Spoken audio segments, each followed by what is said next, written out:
Hello, this is a reply to a comment on the website by Acrobat, who said something along the lines of, I'm too young to actually know, but I have spoken to older people and they have said there have been doom mongers spreading doom about energy and the economy for decades.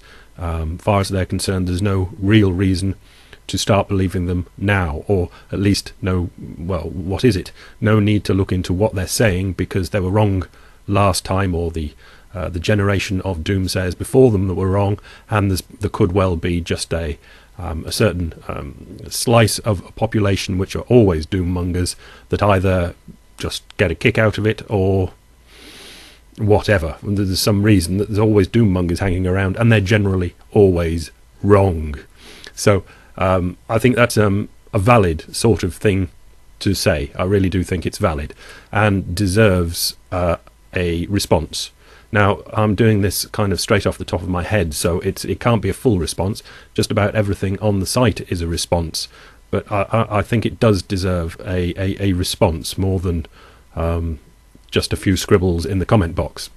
So I think we've got the two things noted, is economy, money, and energy. And we can say something along the lines of what can we definitely deal on. And we can deal on the fact that we know that during the 20th century there was vast quantities of what we can call cheap energy knocking around. I don't think we can get around that, but we can say cheap compared to what, etc. But the oil that came out of the ground, let's say Saudi oil, was cheap. I mean, it was just cheap, because even the Texas oil, the early American oil, that was cheap, because all they had to do is not much more than stick a straw in the ground and out it came like a bubbling crude. I mean, it was just easy-going stuff.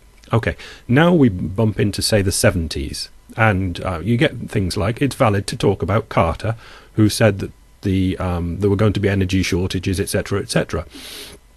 And nothing directly, we can say, came of it, because they found oil in places like Alaska, the North Sea, between the UK and the European mainland up there, and down offshore in the Gulf of Mexico, and not many other real, we call those the three big finds since the 70s.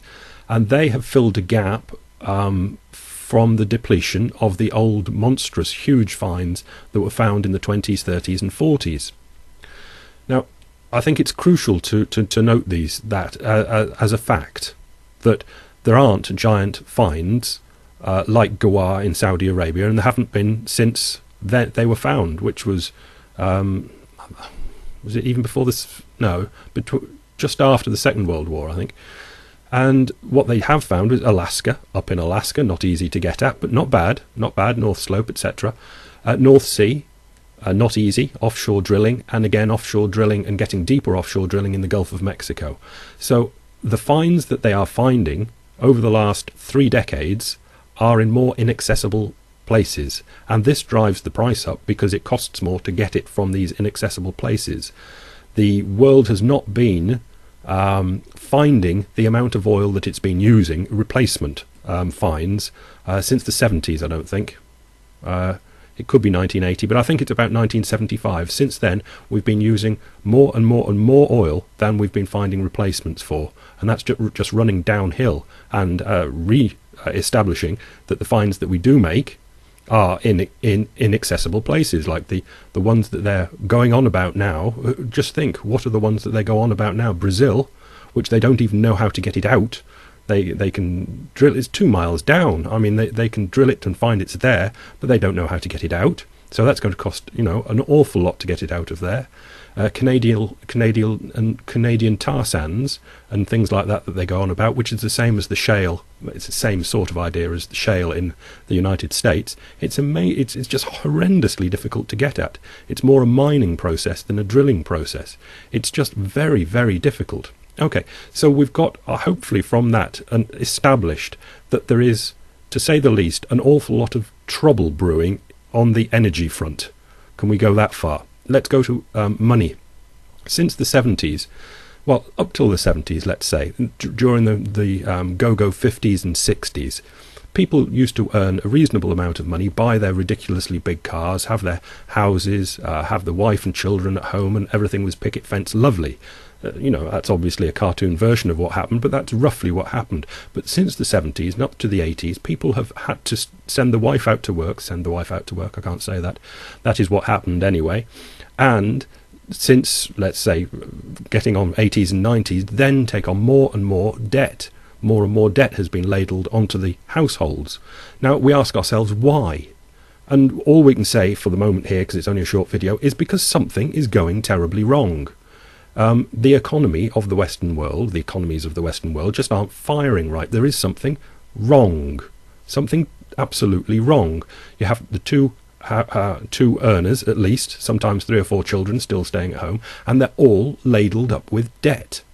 Now, the thing about debt is that's different to the 50s and 60s. The 50s and 60s, you just got on and did what you did. But for debt, it's predicated on something. It's based on something.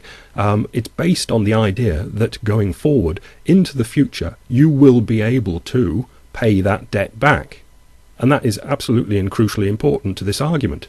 In the past, they weren't saddled with these huge debts, that the future was that important for them. But now the future is crucially important for people, businesses and countries, because they have these huge debts that they must pay back. So what is the future to be and what's it to be based on is absolutely crucial now. Just moving forward is not nearly enough. You have to move forward and move forward at a greater enough pace, or depending which way you want to look at it for the analogy, not just to keep yourself going, but to pay all those past debts off again. They have to be paid back. And this is why the future is now so much more important than it ever was. And the future, it's hard to explain in a quick video like this is meant to be, just how much the economy is based on cheap oil, and how brilliantly fantastic cheap oil was, and how they could have ladled up on debts at the Second World War and paid them back because they had this cheap oil. But now we have the debts and no cheap oil. And without the cheap oil, how in the name of Barry Manilow are they going to pay these debts back?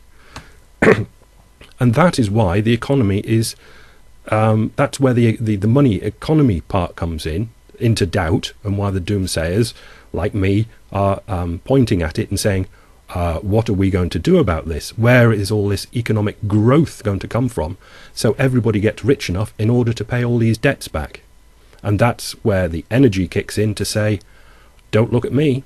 I've got no cheap energy to give you, so you can exploit it, so you can develop it and use technology to squeeze growth out of cheap energy. It is not there anymore because, I repeat, North Sea's running down, Alaska's running down, the Gulf of Mexico's running down. So where is all the cheap energy going to come from? You can say something like gas or coal or green energy, but if you say green energy, it shows you haven't a clue what you're talking about. And I'll just repeat and finish that it's the future that's important now, because our debts now are based on the fact that in the future we will be bigger and greater and more magnificent than we were before, or are even now, so that we can pay these debts back. And the only way to be more magnificent is to have the energy that our brains can exploit to make ourselves more magnificent.